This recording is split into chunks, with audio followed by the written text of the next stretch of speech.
Welcome to Streams of Income, hosted by best-selling author and entrepreneur Dr. David Powers, where we discuss streams of income, passive income, residual income, and even why there are dinosaurs and zombies in this intro. Fasten your seatbelts and get ready to dive in. Welcome, everybody, to the Streams of Income podcast. I am here with the Combat Midwife, and I got to be honest with you, this is one where I want you to listen to it because, you listen to these podcasts in your car when you're working out. You better be working out. But you listen to stuff like this, but this is one you're going to want to watch because you got to see this lady. She's pretty awesome. And I want to get it both ways. I want you to listen to it in the car, whatever, and then when you get home, pull up the YouTube and watch it again. I'll get the views. You'll get to listen to this awesome interview again and just be great for both of us. So I'm going to mess things up here real quick, and I'm going to pull up that doc you sent me with your intro on it because I could give you an awesome intro, but it's mainly based on what I know about you, but the one you wrote up is pretty good, so I want to tell everybody about you. So let's see. Here we go. Okay, here we go. Jessica has been affectionately dubbed the Combat Midwife by the over 100,000 U.S. Army combat medics, flight medics, and SOF medics, including Air Force PJs. Those guys are pretty awesome. Well, they're like the only awesome guys in the Air Force. She has taught in preparation for GWOT, OIF, and OEF, and if you know what those are, you definitely know. If you don't, you need to look those up. She's a midwife, paramedic, and EMS educator who has a passion for Ob-Gyn and pediatric emergencies. She's been instructing classes for midwives, EMS, and the military, and she is a published author regarding Ob-Gyn emergencies on how to navigate the out-of-hospital birth. Get ready for some tips and tricks for reducing anxiety and setting yourself and your patients up for success during out-of-hospital births and transfers. And then let's see this. I got to flip pages here. This is so untechnological for me. All right, her expertise in pre-hospital medicine and specializing in those emergencies and out-of-hospital birth transfers has been published in EMS World Magazine, and she's personally, this is cool, delivered babies in a variety of extreme settings, including an Afghan refugee camp when the U.S. pulled out of Afghanistan in 2021.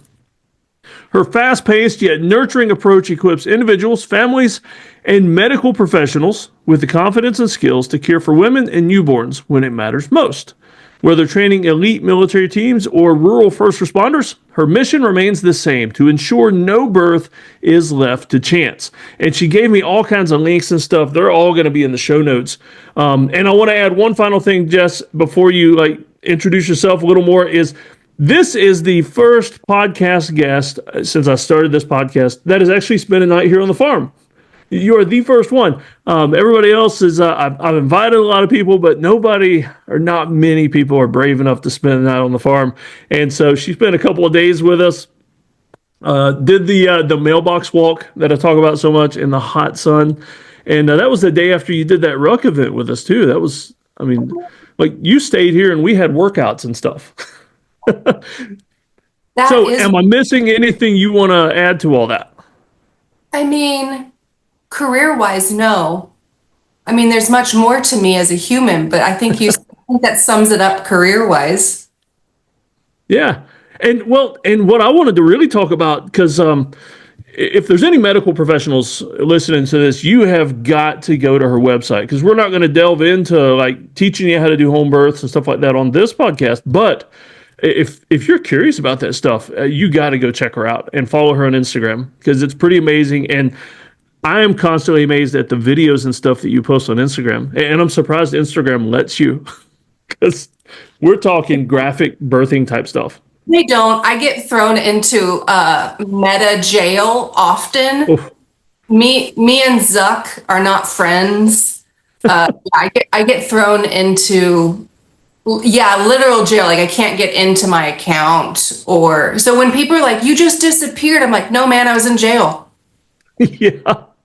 The most impressive, all the years I've known you, the video, there was one that it was like the woman was right at the front doors of the hospital almost, and basically caught her baby between her legs while she was standing there. And she just seemed so chill and calm. It's like, oh, here's the baby. Let me just carry this on into the hospital. Yeah, so that was a birth center, and she was meeting her midwife there, and they got there before their midwife. So the midwife called 911, just precautionary, not because there's anything wrong, because there isn't anything wrong with birth. It's pretty normal.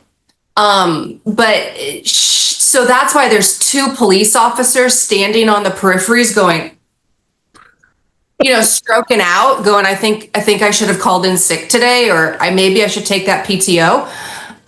Yeah, so that's the story behind that is yes, she caught her own baby, and the cam from the birth center caught all the footage. So that's why it's a little fuzzy. But yeah, that's the story behind that one. That's a good one. Oh man, there's two guy cops. Another thing that had to go through their mind was this woman is tougher than me. Oh, me or the birthing mommy? The birthing mom. I mean, to do that and be that calm. Oh my God. She had bigger cojones than they did. Yeah. Oh, 1000%. Women are stronger overall than men, but that's just my opinion on that one. Oh, well, I mean, you've got the experience with all that. So Yeah. yeah. Yeah. When you compare birth to when the pain of birth gets compared to other types of pain, it outranks even multiple bones being crushed in your body. So yeah, we win that one. And you and I met at one of our streams of income. We met doing conferences, and let's see, was Connecticut the first one that we met at? Yes. Okay, so we both spoke at these conferences in Connecticut. The Connecticut EMS Expo, now it's EMS Pro Expo. But we met just talking and everything else. And I mean, two cool people. It was like magnetism. We just had to meet and talk and get to know each other because we had so much in common. But that was one of our streams of income for both of us, was speaking. And though we've got I don't know, a lot of pros and cons about speaking for public safety conferences, I mean, I love it. Oh, I love it. I mean, my big beef is that every agency has a training officer, and every training officer thinks they're a magnificent speaker and will speak for free, and so they don't want to pay good speakers. And right. Well, that's an overarching issue with pre-hospital services in general. Is EMS specifically expects human beings to use their career as a volunteer platform. And so I am staunchly against that. And I've gotten dinged on that in the social media world. I'm loved and hated vehemently on LinkedIn because when people talk about EMS doing things out of the goodness of their heart, I'm basically the first one that pops in and goes, no, man, like the goodness of my heart doesn't pay my cell phone bill. So you can pound sand. Yeah. Yep. And and it's just, so, a caution, if anybody's listening to this and they're wanting to become a speaker, if you're willing to speak for free, those conferences are great. However, if you want to make a living off of it, be sure you have another full-time job. You're not going to do that doing public safety speaking. No, and I don't have to clarify for your listeners, I don't have a problem with individuals paying their dues, and I'm using air quotes for those who can't see me right now. I don't have a problem with people doing that. But there's a very fine line between being used and being compensated for the knowledge base that you have. I don't think people should be used. Like we could go to a completely different platform. Like think about Joel Salatin, right? He's kind of the guru in the chicken and farming world, right? And I'm not minimizing his education or what he does, but the man gets paid $10K or more a pop to be at a homesteading conference. So I really think that someone who went to school for a really long time and knows how to save people's lives should get thrown some zeros when they go speak at a conference. But maybe I'm crazy. Yeah, no, I mean, I totally agree. And I actually got the chance to meet him this year at a homeschool conference. Yeah, The guy is super nice. Yeah. I'm not. He deserves to be compensated. Oh, yeah. So to be clear, I'm just simply saying it's kind of funny that the dude who butchers chickens gets paid zeros, but I shoved a tube down your throat and in your chest, and you're alive now, and I don't get paid. Like, that's not cool, right? Yeah. Yep. You kind of earn more zeros when you pull a baby out the hoo-ha. You'd think, but we gotta get creative, which is why we're here to talk about moolah today. Oh, yeah. So tell me, well, before we just launch into all the random streams of income, you just relaunched your website, and tell us about that. So she got a glow up. She got a summer glow up, is what I'm calling it. That's what the team is supposed to refer to it as. So we did a relaunch. So the website always existed, but I felt like I had too many bits and pieces of information on too many different platforms. And I was getting frustrated with it. And I was thinking, then my followers are probably extra frustrated with it. So I just redid the entire website. Really, the team did, and took my vision and kind of made it into a reality of having everything I've ever done in the history of me being the combat midwife is in one location. So all of my free resources are there. The open source book I've done, the articles and other books I've been a part of, everything, the podcast, everything's in one location. And it just makes it a whole heck of a lot better to navigate. And plus I think it's aesthetically pleasing. Yeah. And you have to do that every now and then anyway, just because what people look for in websites, it changes. Yes, absolutely. For sure. I've had to optimize mine a bunch just for mobile. It originally wasn't built for mobile, and it's like 90% of the people are looking at them on mobile now. Sure, for sure. Yeah, that's definitely popular. We all do. Yeah, so we can find some stuff on your website, including that shirt you're wearing right now, right? Yes, you can. So you can get all of my fun swag, which I added some new stuff outside of the shirt. So there's a really cool camp mug. What else do I have on there?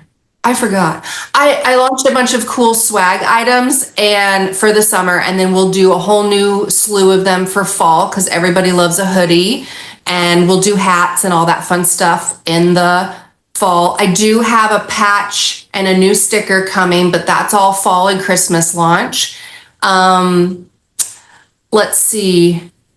And then my workshop and my OB kit, which is phase 1 of a multi-kit system. So the OB kit obviously will take care of emergencies when it comes to delivery. So it's the bare minimum of what you need in order to deliver a baby safely and have everything that you need to document and take care of postpartum hemorrhage. It's all in one kit.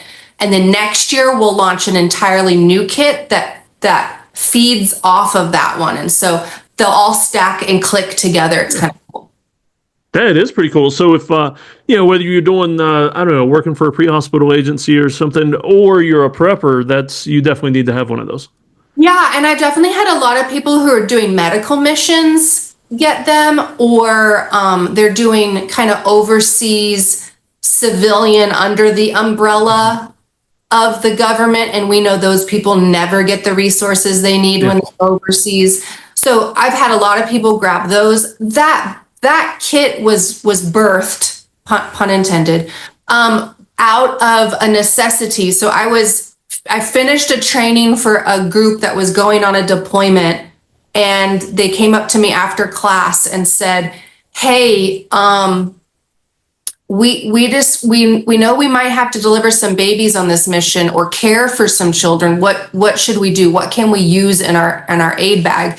So without trying to add a lot of weight, I subtracted and added some things. We dumped the aid bag out on the table, had a few adult root beers, and shot the breeze and kind of made it work. And so everything that's in that kit is what I've encouraged the flight medics or the ground medics or whatever to like change up their aid bag, because they get to modify it the way that it works for them, as you know.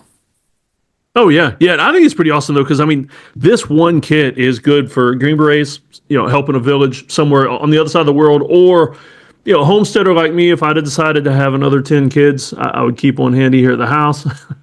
Right, but you are also with you having the farm, as low profile as you're attempting to be, people, if something bad was to go on, like the floods that happened, or a hurricane, or a wildfire, and you guys are trapped there and other people have lost resources. If we think about what happened with Afghanistan, mothers were throwing their babies over the Constantine wire, right?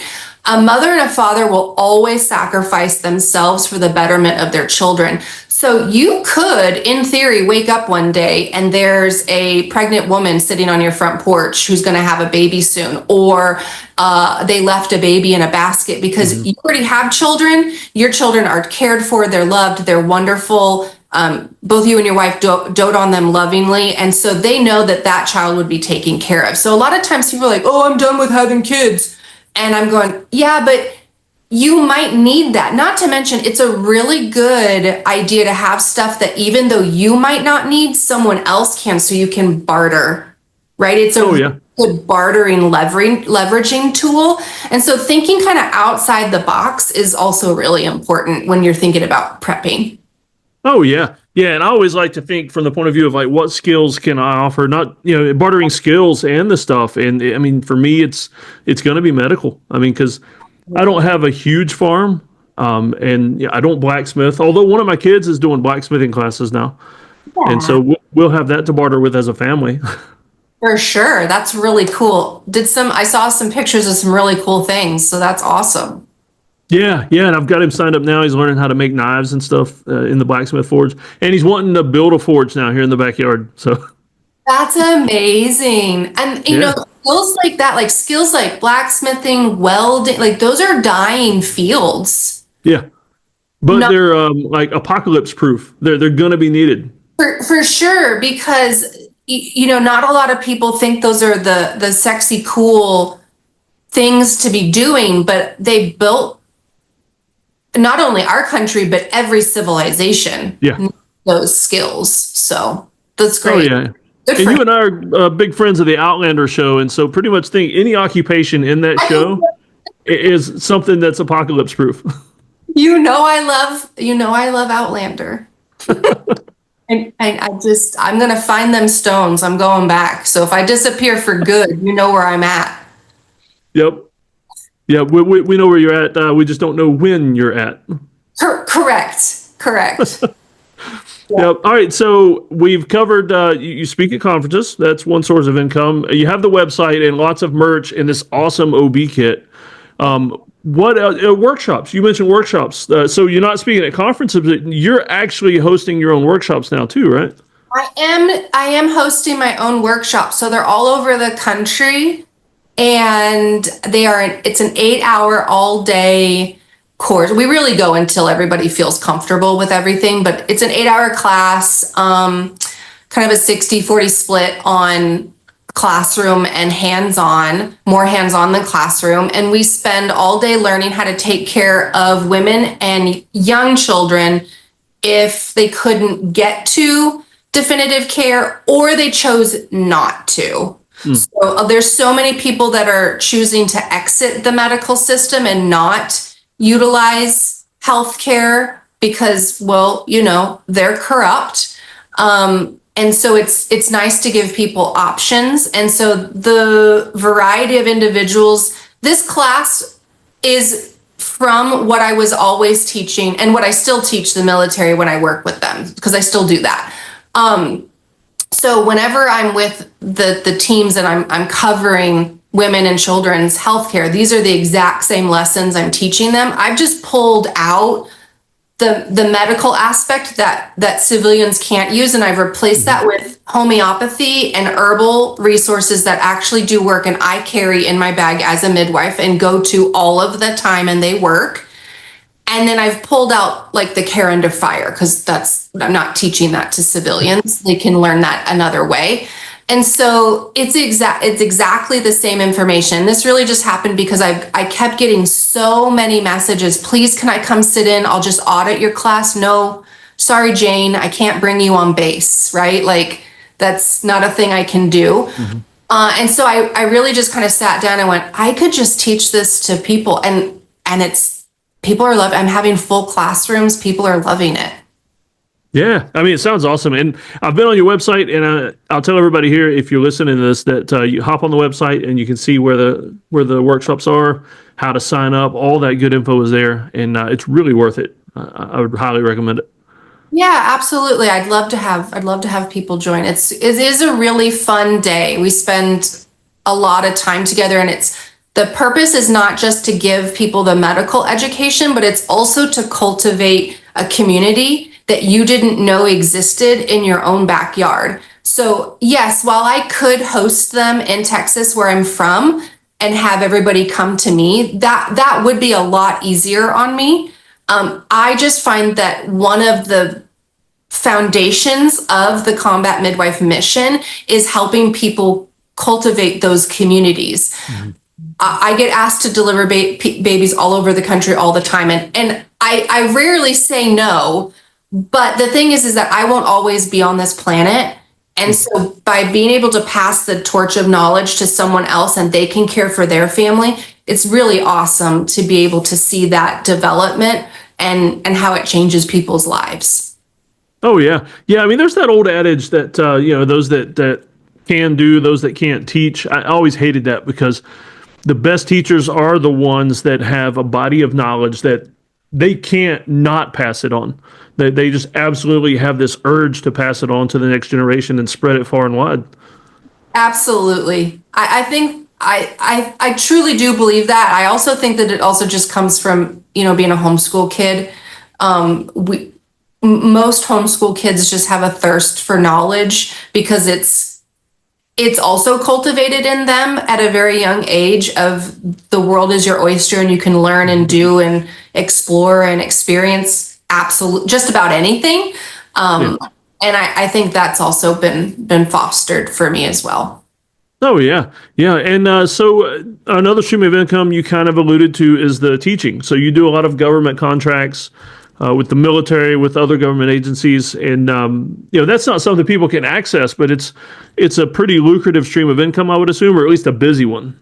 It can be. Now, we do know that the world has kind of changed a little bit, especially after Afghanistan falling. So I'd say I don't do as many contracts like that now. They still exist, and it really is hit or miss on those, simply because the war machine has changed directions. And I know you understand that. But for those who don't, what is important to the military changes dramatically based on what is happening politically. That's all I'm going to say. One sentence, it's done. So when that has a humongous trickle down effect. One, I don't necessarily agree with, because it actually would go against the mission of what the Combat Midwife is, and that is to always be ready, always be prepared, and always be training. And so that doesn't mesh well, but they don't ask my opinion when they should. They should. Yeah. They should. Oh, yeah. I mean, they could ask first and set policy by, asking the people that know. That would make too much sense. That would use all logic. Yep. All right. So, any other streams of income I've missed? I mean, I keep telling you need to write a bigger book, and get that out there. I keep also mentioning the podcast that you should start. Yeah, there's only so many hours in a day, bud. So yes, the Combat Midwife book is coming, and it's going to mimic the field manual guides that you and I have had love-hate relationships with our entire career and know very well. So I'm going to mimic it off of that. So it'll be less, this is what is, this is what Jessica is, and more like a how-to, step by step. But Marines could understand it, and I mean that with all love in my heart. So is it going to have pictures for us to color as well? It will have pictures. In fact, you know what? Maybe I'll add a box of crayons with it for every sale. You can either color or have a snack. It's up to you. So yes, so I have a book coming. I was hoping for the fall, but I think that will be an early 26 gig. It's nearly done. It's really just in its roughest draft, self. Let's see, what else do I do? Oh, there's a whole midwifery option on my website. So under my services page, you'll see all the other fun things that I offer. So mentorship for students, whether they're midwifery or EMS, I offer that, as well as a whole slew of midwife options. So I opened up the doors last year to my virtual midwifery program. And so that's for families that maybe want to do a home birth or a free birth, but they just really want to be able to tug on someone's coattails and ask them questions if they need. Yeah. And so that has been really, really successful. So I still do all of the prenatal appointments and all the fun stuff. We do that throughout the pregnancy. And then I'm just virtually available. So FaceTime or Zoom or Teams or whatever works for their phone. And then I just kind of pop in and out through the labor, and they can deliver their baby at home. That free birth has really been on an uptick lately, and I think that's really cool. And so that is great. And then preconception counseling, fertility is at its lowest it's ever been in the history of us being on the planet. We're not producing enough to even replace the population that will die in the United States, let alone other countries in the world are also suffering from this. So in our lifetime, there will actually be populations of individuals that will just die off because they're not replacing them. And so that there's a lot that contributes to that. Everything from the birth control pill, our water sources, the way we're eating, the sedentary lifestyle, the stress level, the there's so much that's contributing to that. A lot we have control over, and a lot comes down to just men and women not understanding how both the male and female body even works. I did a podcast yesterday, and I was talking to a couple of guys, and they were asking some questions about why is the menstrual cycle so important? Like, why is my knowledge of that important? They weren't being sarcastic. They were sincerely asking. And I said, well, let's just start with your body first. You guys think that you're just a supply and demand system. It takes 70 to 90 days to make the sperm that are there with you today.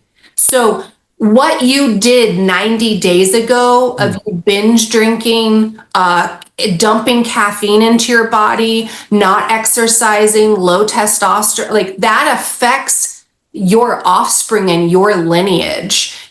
Dramatically. And we've recently found out in the last couple of years, everything from morning sickness to preeclampsia, miscarriages, that's a sperm issue.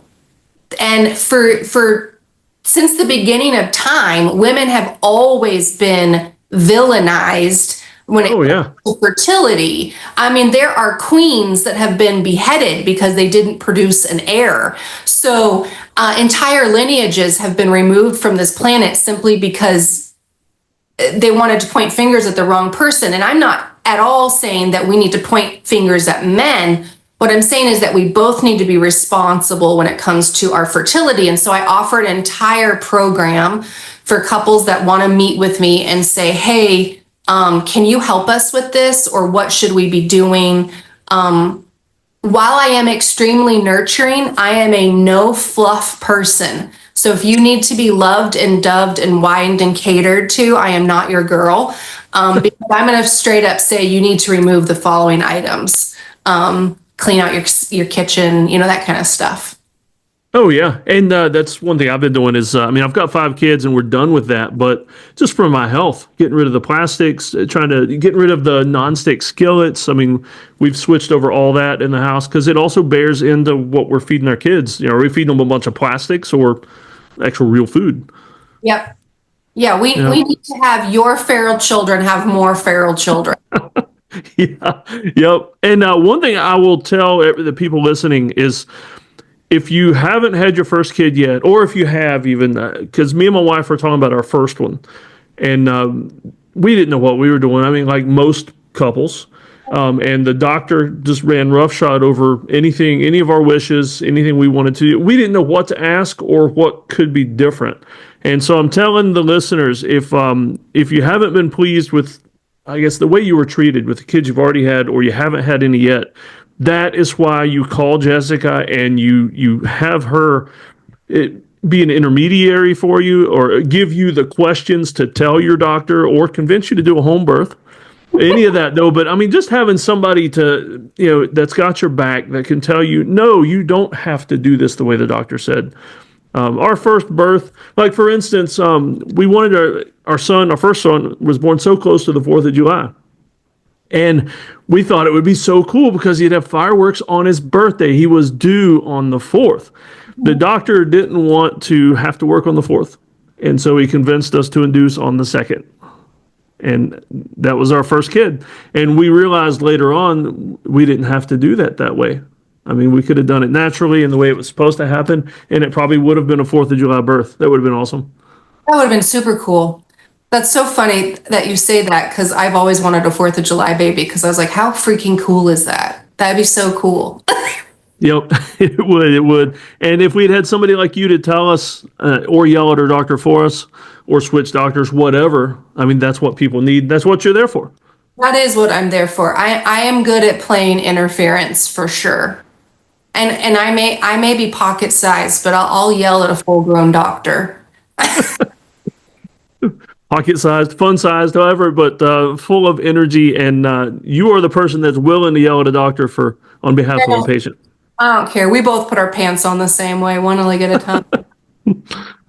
All right, so I tell you what, as we kind of wind up, one question I like to ask everybody, and this doesn't have to be just medical, but if you could recommend 3 resources for success in life, podcasts, books, people that people should follow, anything like that, like your top 3 go-to resources for success, what would that be? The Bible. Get yourself a mentor, and then surround yourself with people that are doing what you want to do, believing what you want to believe, believe in you. It doesn't have that one person doesn't have to fit all of those things. I'm just saying those are the qualities of people you want to have in your back pocket. A lot of people get frustrated with me because I'm pretty quick at just going, and so this friendship has run its course. Like we're and it's done. There's a reason for that. I'm not a heartless creature. I do care about people very, very much. And so what I know about myself is that I will empty myself completely in my attempt to fill you up. And that's actually not healthy for either one of us. It causes a codependency relationship. And so I'm actually doing someone else a favor by going, so this is just not jiving anymore. Yeah. And so that doesn't mean I'll never speak to them again. It just means like, I'm not going to spend that much quality time with that person because it's not healthy. It's not beneficial for us. So Yeah. I think it's very important that you surround yourself with people that are positive. And if that's not an option, because we've all been there where maybe family's toxic or friends are toxic or your work environment is toxic, because that's pretty much everybody's work environment. I don't know where they find these people. Absolute bottom of the barrel, right? Then you've got to be feeding your ears full of goodness. And so I do my darndest to try to start every day out with, I kind of am like in this Gregorian chant time of my life. And so it's very old hymns, very like reverent type stuff that I try to start my day off. And that playlist is about an hour or so. And so that's everything that I'm doing in the morning anyway. And then I periodically filter my day full of books or podcasts or whatever of people that I'm going to get my cup filled. Yep. So I am in control of what's being said in here. I am a human being. I'm a person. I make mistakes and I listen to people that I shouldn't be listening to, whether that's friends or families or the neighbor next door or whatever. It does happen. And so I work really hard to make sure. So those would be my 3 things. Yeah, no, that's great. I heard somebody, I think it was Alex Hormozy the other day, was talking about, I mean, by nature with what we do, and especially what you do, you go into a room and you're the smartest person there, smartest person in the room. But outside of what we do for people, we should often place ourselves in a room where we're the dumbest one in the room. Because that means we're there with people that know more than us, that can teach us, that can lead into us. I mean, you got to be sure to find both rooms. Like, you know, do something where you're the smartest one there, but be sure you're the dumbest one every now and then. For sure, because I think you should also be diversifying yourself. So I even mentioned this at the beginning of our chit chat. Like, you're like, is that everything? I'm like, well, I mean, that's everything in my career. But I love to learn new things. And there's a whole part of me that the general public, that, again, air quotes, social media never sees. Like, there's an entire version of Jessica that nobody even knows exists, because, not because I'm hiding it, I'm not. It's that's not what I'm known for. So no one's head even goes there. Everybody thinks I'm a gun-toting, crazy lunatic person that's running around delivering babies. While part of that might be true, there's a whole other aspect of me that loves to make sourdough bread and wants to, have runner ducks in the backyard and live on a farm. And if I could spend my entire day painting Beatrix Potter, images and watching Sense and Sensibility, I'd be a happy lady.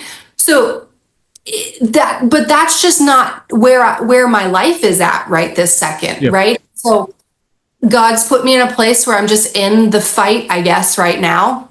And maybe I'll get reprieve in this life. Maybe I won't. Maybe I get to hang out with Beatrix Potter in heaven. I don't know.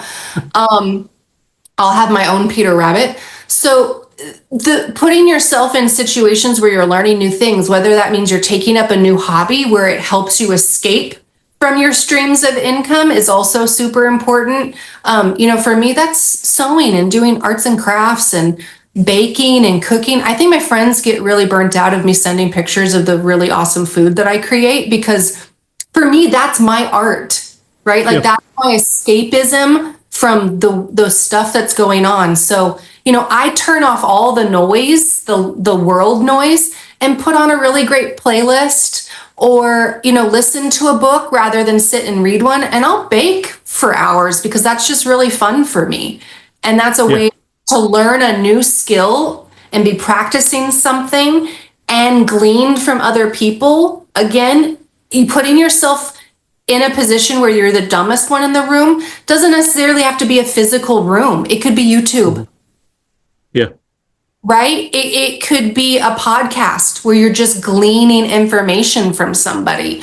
So there are pros and cons to living in the era that we live in and having the accessibility to the internet. And I am just choosing to use it to do positive things. Oh, yeah. I mean, I fully can picture this because I know you better and we talk a lot, in private messages and stuff. I can fully picture Jess 2.0 being like this country apothecary kind of, like, people come to your house wanting to get either stitched up, birth a baby, or, cure an illness. And you're like pulling out this basket of herbs and honey and stuff. 2.0 version of me is Claire Fraser on Fraser's Ridge. Yeah. Because she's living the exact life I would like. Maybe not doing the autopsies in the kitchen, maybe skipping that part, but definitely the herbal concoction. And when she's trying to make penicillin, I'm sitting there critiquing the whole episode going, she's doing all the steps right. Like, They had a really good advisor on that episode because I was like, that's everything you're supposed to be. So that is definitely 2.0. I just need some runner ducks because they're freaking cool. Oh man. And I was watching some videos yesterday. The lady was talking about duck water. Like everybody treats it like it's a pollutant, but she was talking about how it's so perfect for liquid fertilizer. Yeah, wouldn't it be? That would make sense that it would be. Yeah, that's so weird that people are. Yeah, she actually put her ducks elevated above her garden, like on a little hill. So she just puts a hose in the duck pool and then runs the hose down to the garden. And then she's collecting it at the garden at the bottom. Mm-hmm. She almost like that's how God does it, huh? Yeah, surprising. It's almost like that's how our water systems work or something. They all flow at an. Yep. Yep. And I was listening to Salatin the other day. He was talking about how he tried to arrange his farm the way God does it. Like the cows are in front and then chickens behind them. And then like as the animals move along, it breaks everything down. And then you bring the cows back around and they're eating all this wonderful grass and everything that's grown. Weird. Yeah. Yeah. Hey, I'll tell you what, since you brought it up, because just naturally because of who I am, I have I assume a largely male audience. Here's a weird thing that people will never hear on this podcast again, probably, but we can get it from you. If you could tell all these young men, or just childbirthing age men, 3 things they could do to improve their swimmers, what would it be? Get your phone off of your body. That radiation that goes for both genders, but get it off of your body. Talk on your phone with the speaker or with the corded as much as possible. Throw away anything that emits EMFs of any kind. And that, I would mean that for your whole house. So like get your laptop off your lap, turn your Wi-Fi off at night. So that would be number 1. Number 2, work out a lot. So the testosterone level today in men of childbearing years is lower than the geriatrics of World War II. Wow, that's crazy. This list is really long and I'm having a hard time whittling it down to just. So 3, I'm going to say is clean up I'll just make it broad. Clean up what you put in your mouth. So that's everything from nicotine, caffeine, get rid of all of it. So, get rid of those stupid Zen things, get rid of the caffeine drinks. I understand people like their coffee. That's fine. Have a cup of coffee in the morning. You don't need to have 8 cups of coffee. Yeah. Okay. And just completely cold turkey all of the energy drinks. It's really bad for your heart anyway. And then eat appropriately. And I mean that well-balanced meal. And well-balanced looks different for every human on the planet because we all have different blood types and we all have different genetics. But McDonald's is not well-rounded. So, and French fries are not a vegetable. No. Now, I love potatoes very much, and I know that if I just am craving having fries, I make them at home. Yeah. Okay. Yep. And you can do it in the air fryer. You can do it healthy with the right oils. I love to put them in the cast iron and fry them in some oil so they're extra crispy. Like you can still have all these things. You just need to do it in a healthy way. But absolutely get rid of all fast food, all nicotine, just cold turkey it all and work out. Yeah. Oh, and your water. So no more bottled water because that's plastic. Mm-hmm. And I'm also be very picky about what goes in your body regarding water because the municipal water sources in our country do not filter out pharmaceuticals. Ooh. And that means that everybody is getting everybody else's pharmaceuticals, including the hormone pill, so the estrogen. So, that one person that will remain nameless that mentioned frogs turning was not lying. That's actually scientifically sound. And It's because of the estrogen, the synthetic estrogen that's in the water, and men are drinking it every day. And I truly believe that we will find out in the next 20 years that that's what is contributing, not the sole reason, but what is contributing to the effeminate men we have today. Oh, that wouldn't surprise me at all. I mean, I've been paying a lot of attention to my testosterone because I hit 50 this year. And most men think it's all about sex and having kids. But I mean, at 50, it's energy levels, it's muscle mass, it's everything. And I've been trying to make some changes. And you mentioned working out. I read a study that certain exercises, because they involve the torso and the legs a little more, actually will increase that blood flow. I mean, exercises that most men avoid, like deadlifts, squats. Men avoid those? Oh, yeah. Men skip leg day as much as they can, and they like to do the flashy ones. Like, you'll see so many guys that'll have a nice chest and good shoulders, but if they pull their shirt up, it's nothing but flab from there down, and then little matchstick legs. It's all about just looking good. Right, but you have to be proportionate in order to look good. I don't know. Yeah. My standard of men is, James Alexander, Malcolm McKenzie, Fraser, so it's real high. He's farm strong. I mean, and he's got a great body, but he's not like a bodybuilder, Well, that's not sexy. You want someone that can crush a watermelon with their legs, Crush a watermelon, ride a horse, and raise their children in the same day. In the same day, dude. In the same day. Yeah, and I know you're going to hate me, but number 4 is change your underwear.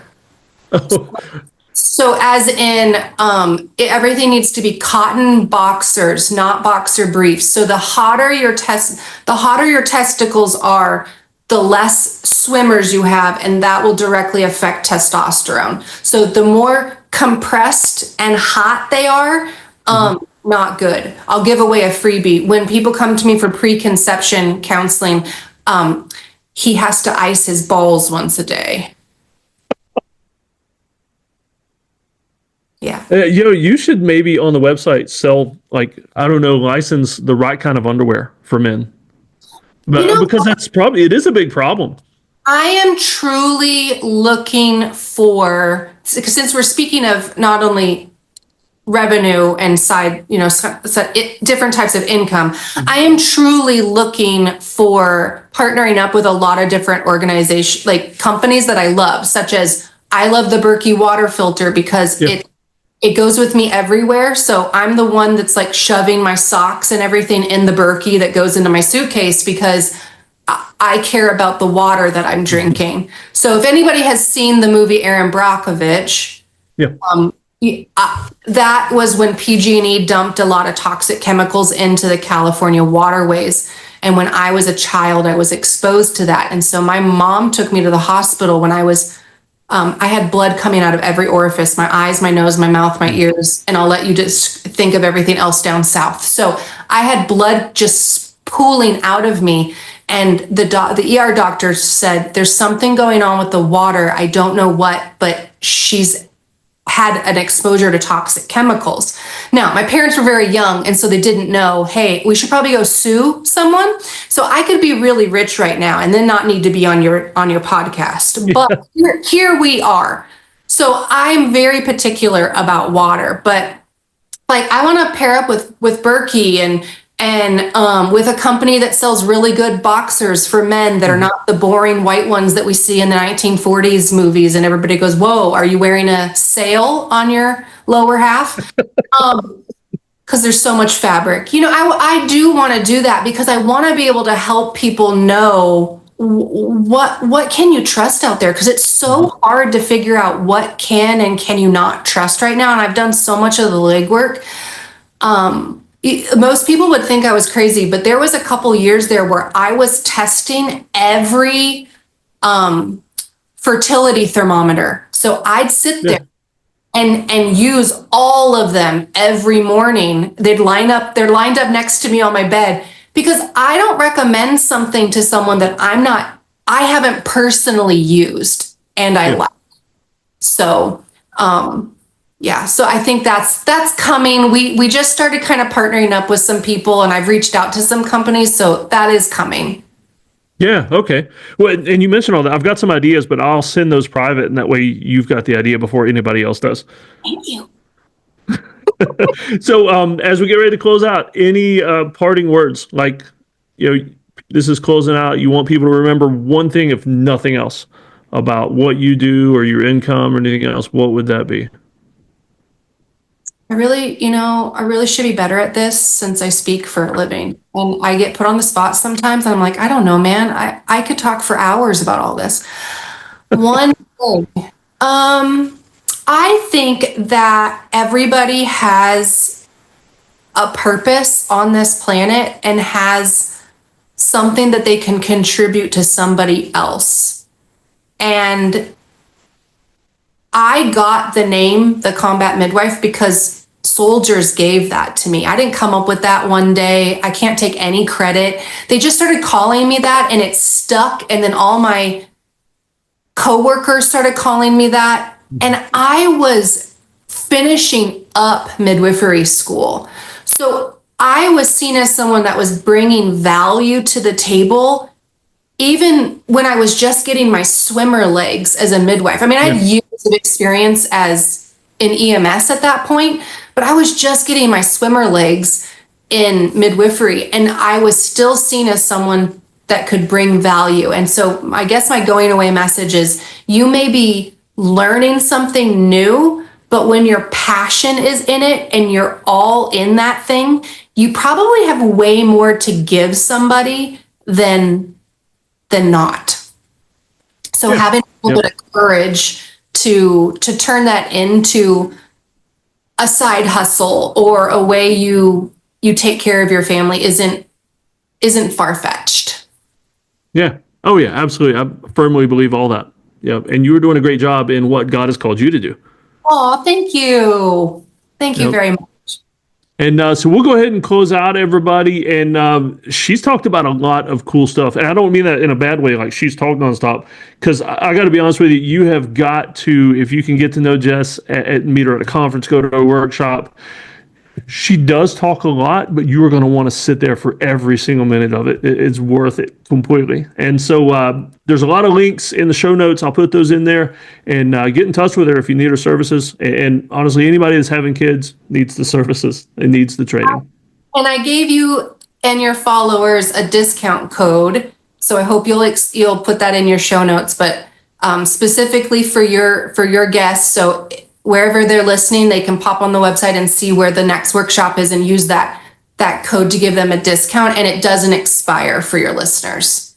Oh, awesome. Yeah, I'll throw that in there. I thought about saving it just for me, but I figured I'd better just put it out there for everybody. Oh no, you can't use it just for you. So it's bare so everybody can remember it, but you'll put it in the show notes. So thanks, Dave. Absolutely. Yep.